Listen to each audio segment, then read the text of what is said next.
হে বন্ধুরা, welcome to another episode of Rahul's world. আজ আমি আপনাদের সাথে এই ভিডিওতে শেয়ার করতে চলেছি এমন কিছু গাছ যেগুলো আপনারা খুব লো মেইনটেনেন্সে অ্যাকুয়ারিয়ামের মধ্যে ব্যবহার করতে পারবেন। যারা নতুন অ্যাকুয়ারিস্ট বা নতুন অ্যাকুয়ারিয়াম হবি শুরু করেছে বা যারা অভিজ্ঞ অ্যাকুয়ারিস্ট, তাদের জন্য এই ভিডিওটি চরম হেল্পফুল হতে চলেছে। কারণ আপনারা জানেন যে অ্যাকুয়ারিয়ামের মধ্যে গাছ লাগালে তার বিশেষ কিন্তু মেইনটেনেন্স আছে। হয় গাছগুলোকে কখনো ট্রিম করতে হয়, কখনো তার প্রপার ফার্টিলাইজার অ্যাড করতে হয়, কখনো তাকে প্রপার সানলাইট দিতে হয় বা আপনার আর্টিফিশিয়াল লাইট দিতে হয়। তো এই সকল জিনিসগুলো তো আছেই। এছাড়াও সেই গাছগুলোর মেইনটেনেন্স, কি কি মাছ রাখবেন, এই সকল প্রচুর ঝামেলা নিয়ে প্ল্যান্টেড অ্যাকুয়ারিয়াম করাটা বিশেষ একটা মাথা ব্যথার কারণ হয়ে দাঁড়ায়। তো আজ আমি আপনাদের কাছে এই ভিডিওতে এমন কিছু গাছের সাথে পরিচয় করিয়ে দেবো যে গাছগুলো কিন্তু আপনারা ফ্রিতে পেয়ে যাবেন, খুব লো মেইনটেনেন্স, খুব কম লাইট এবং কোনো রকম কার্বন ডাই অক্সাইড ছাড়া। তো এই ভিডিওটা সম্পূর্ণ দেখবেন, কারণ আপনি যদি এই ভিডিওটা সম্পূর্ণ না দেখেন, গাছগুলো সম্পর্কে আপনার বিশেষ নলেজ হবে না। গাছগুলো আপনি সম্পূর্ণ ফ্রিতে পেতে চলেছেন, সম্পূর্ণ ফ্রিতে, কেবল আপনাকে কালেক্ট করে নিতে হবে। কালেক্ট করার পদ্ধতি কি বলে দিচ্ছি এবং কালেক্ট করার পর কি করবেন সেটাও বলে দিচ্ছি। পদ্ধতিটা হচ্ছে, ডাইরেক্ট জল থেকে কালেক্ট করার সময় আপনাকে শিকড় সমেত তুলে নিতে হবে এবং এখানে অনেক ধরনের গাছ আছে, তাদের বিভিন্ন বিভিন্ন রকম মেথড আছে, সেগুলো আমি এক এক করে পরের ভিডিওতে আসছি। এখন আমি বলি, আপনার যে কোনো গাছ, যা গাছই আপনি নেচার থেকে তুলে নিয়ে আসছেন, কি করবেন, সেখানে বাড়িতে নিয়ে এসে যখনই নেচার থেকে যে গাছই হোক আপনি তুলে নিয়ে আসছেন, সেই গাছটাকে আপনাকে বাড়িতে এনেই প্রথমে তাকে ভালোভাবে জল দিয়ে ওয়াশ করতে হবে। নর্মাল জল দিয়ে ওয়াশ করার পর সেটাকে আপনাকে পটাশিয়াম পার ম্যাঙ্গানেট দিয়ে ধুয়ে নিতে হবে ভালো করে। একটা পটাশিয়াম পার ম্যাঙ্গানেটের সলিউশন তৈরি করবেন, সেই সলিউশনের মধ্যে গাছটাকে আধ ঘন্টা মতো রেখে দেবেন। আধ ঘন্টা ডুবিয়ে রেখে দেওয়ার পর সেই গাছটাকে এবার ওখান থেকে বের করে তারপরে ওটাকে নর্মাল ফ্রেশ ওয়াটার দিয়ে বা ফ্রেশ জল দিয়ে ওটাকে ভালোভাবে ওয়াশ করবেন। ওয়াশ করার পর এবার সেটা আপনি আপনার ট্যাঙ্কের মধ্যে রাখার জন্য রেডি। এবার ট্যাঙ্কের মধ্যে এটাকে আপনি রাখতে পারেন। এছাড়া যার কাছে পটাশিয়াম পার ম্যাঙ্গানেট জোগাড় হচ্ছে না, তারা আরো দুটো জিনিস আমি নাম বলে দিচ্ছি, সেই দুটো জিনিসের মাধ্যমে আপনারা দিতে পারবেন।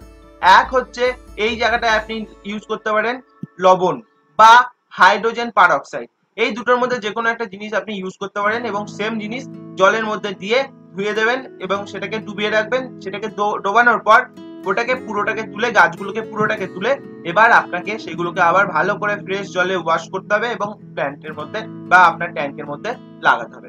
তো এই হচ্ছে বেসিক জিনিস। আপনার যে কোনো গাছ বাইরে থেকে বা আপনি দোকান থেকে কিনে আনতে পারেন বা নেচার থেকে তুলতে পারেন, যে কোনো। আজকে আমি এই ভিডিওতে শুধু নেচার থেকে কি কি গাছ ফ্রিতে পাবেন সেগুলো সম্পর্কে বলবো। তো চলুন 1 নম্বর গাছের যাওয়া যাক। তো নাম্বার 1-এ যে গাছটির কথা আপনাদের বলবো সেটা হচ্ছে বড় পাতার অ্যামাজন সোর্ট।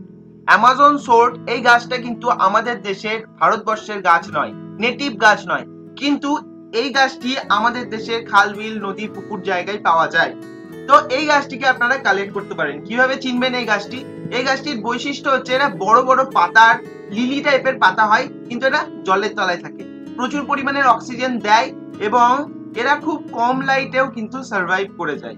তো এই গাছটাকে কালেক্ট করবেন এবং কালেক্ট করার পর যে মেথডটা আমি আগে থেকে বললাম, সেই মেথডটা দিয়েই আপনি ওয়াশ করে ট্যাঙ্কের মধ্যে ডাইরেক্ট লাগাতে পারেন। এক্ষেত্রে আপনাকে তলায় সাবস্ট্রেট হিসাবে কি কি জিনিস দিতে হতে পারে। এখানে আপনার তলায় সাবস্ট্রেট হিসাবে আপনি এখানে বালি ইউজ করতে পারেন, নর্মাল বালি ইউজ করতে পারেন বা আপনি ডাইরেক্ট মাটি ইউজ করতে পারেন, কোনো অসুবিধা ছাড়াই এগুলোকে আপনি ব্যবহার করতে পারেন। এবং এই গাছটি প্রচুর পরিমাণে অক্সিজেন দেয়, কম লাইটে থাকে, যেটা আমি আগেও বললাম এবং বারবার বলছি। তার সাথে একটা জিনিস আপনাকে মেনটেন করতে হবে, আপনি যেই ট্যাঙ্কের মধ্যে এই গাছটিকে রেখেছেন সেই ট্যাঙ্কের মধ্যে এমন কোনো মাছ কিন্তু রাখবেন না যারা কিন্তু এর পাতাগুলোকে খেয়ে নিতে পারে। সেই মাছগুলোর মধ্যে উল্লেখযোগ্য মাছ হচ্ছে গোল্ডফিশ। গোল্ডফিশকে কখনোই এরকম ট্যাঙ্কে রাখবেন না, যারা কিন্তু প্ল্যান্টেড ট্যাঙ্কে রাখলেই গাছের পাতা খেয়ে নেয়। তো সেক্ষেত্রে আপনারা অ্যামাজন সোর্টকে কিন্তু ব্যবহার করতে পারেন। অ্যামাজন সোর্ট খুব অসাধারণ একটি গাছ এবং খুব কম দামে বা আপনি নেচার থেকে কালেক্ট করলে ফ্রিতে পাওয়া যায়। 2 নম্বরে যে গাছটির কথা বলবো সেই গাছটির নাম হচ্ছে হর্নবট। এই গাছটি আপনারা পেয়ে যাবেন যে সকল প্রবাহমান জায়গা, যেমন নদী আছে বা হতে পারে এমন কিছু জলা জায়গা যেখানে জল প্রবাহিত হয়, এরকম জায়গায় আপনি এই হর্নবট গাছটা পেয়ে যাবেন। এটা কিরকম দেখতে আপনারা এই মুহূর্তে দেখতে পাচ্ছেন। এরা কিন্তু প্রচুর পরিমাণে অক্সিজেন প্রোভাইড করে। খুব কম এবং খুব লো মেনটেনেন্স এরা থেকে যায়, খুব কম লাইটে এরা থেকে যায়। আমি এইভাবেই মেনটেন করেছি, আপনারা দেখতে পাচ্ছেন এইরকম ভাবেই এরা আছে। এবং আপনারা এই মুহূর্তে যদি দেখেন ভালোভাবে বুঝতেই পারছেন এখান থেকে কিন্তু বুদবুদ আকারে অক্সিজেন বেরোচ্ছে, প্রচুর পরিমাণে অক্সিজেন দেয়। এবং এরা যেহেতু একটু বেশ ঝাঁক যুক্ত জায়গা, বেশ ঘন গাছ হয়, সেই জন্য সুবিধাটা এটাই হয়, আপনার যে কোনো মাছের বাচ্চা যদি এটা ফ্রাই হতে পারে, এনি কাইন্ড অফ ফ্রাই, তারা কিন্তু এইসব জায়গায় লুকোতে পারে, খুব সহজে কিন্তু এরা থাকতে পারে। তো এই গাছটা কিন্তু আপনারা ইউজ করতে পারেন। এইটাকে আপনারা ট্যাঙ্কের মধ্যে দুই সাইডে দিতে পারেন, বেশ ভালো দেখাবে এবং বেশ বড় সাইজের হয়, উপর দিকে উঠে যাবে, খুব ভালো লাইট দিলে আরো বেটার হয়, খুব বেশি পরিমাণের প্রচুর পরিমাণের এরা অক্সিজেন প্রোভাইড করে।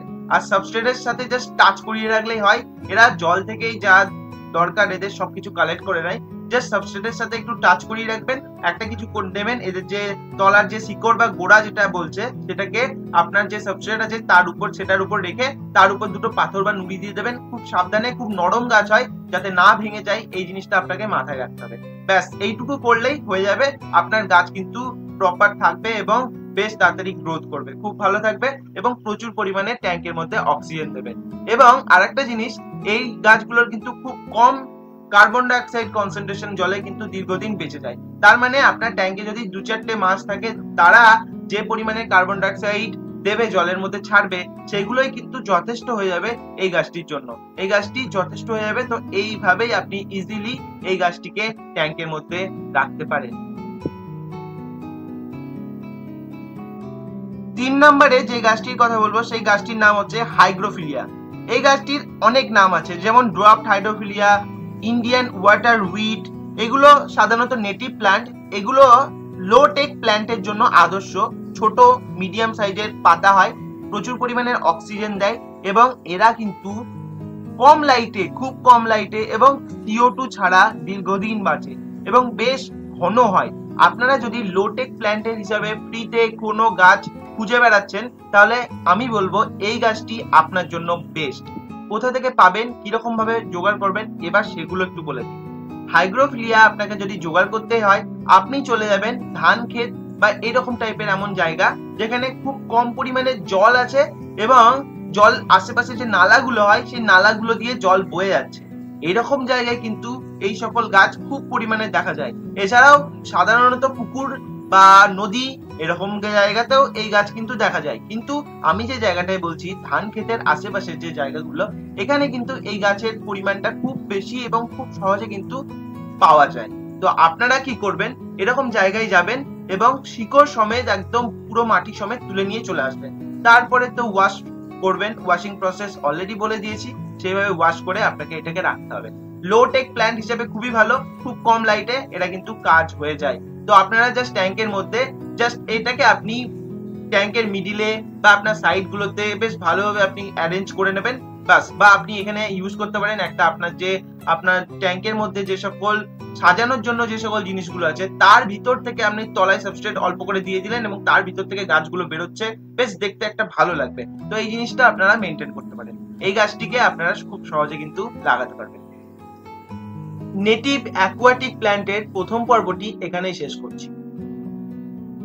এই ভিডিওতে আপনারা বেশ কয়েকটি অ্যাকোয়াটিক প্ল্যান্ট সম্পর্কে জানতে পেরেছেন এবং পরবর্তী পার্টে আপনারা আরো কয়েকটি অ্যাকোয়াটিক প্ল্যান্ট সম্পর্কে জানতে পারবেন এবং সেই ভিডিওতে আমি এমন কিছু গুরুত্বপূর্ণ তথ্য আপনাদের সাথে শেয়ার করব, সেগুলো আপনাদের প্ল্যান্টেড অ্যাকোয়ারিয়াম করতে গেলে অবশ্যই জানা দরকার। আপনারা সকলেই জানেন প্ল্যান্টেড অ্যাকোয়ারিয়াম হচ্ছে খুবই সফিস্টিকেটেড একটা অ্যাকোয়ারিয়াম হবির মধ্যে অন্যতম জিনিস, কারণ একটু ছোট্টখাটো মিস্টেক, ছোট্ট একটা ভুল আপনার ট্যাঙ্কের সব গাছকে কিন্তু মেরে দিতে পারে। সেই জন্য কিছু সাবধানতা অবলম্বন অবশ্যই জরুরি। এছাড়াও গাছের সাথে অনেক ধরনের মাছের শত্রু চলে আসে, সেই শত্রুগুলো কিন্তু আপনার মাছকে কিন্তু শেষ করে দিতে পারে। সেখানেও অনেক কিছু প্রিকশন আপনাকে মেনটেন করতে হবে। সেই জিনিসগুলো আমি বলবো পরবর্তী ভিডিওতে।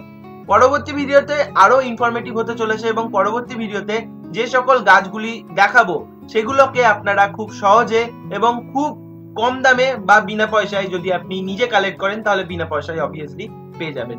তো সেগুলো দেখতে অবশ্যই নেক্সট ভিডিওটি চোখ রাখবেন। আজ তাহলে আসছি, আর এখনো যারা রাহুল সোয়ালকে সাবস্ক্রাইব করেননি তারা কাইন্ডলি যান এবং সাবস্ক্রাইব করে নিন, পাশে থাকা বেল আইকনটি বাজাতে একদম মিস করবেন না।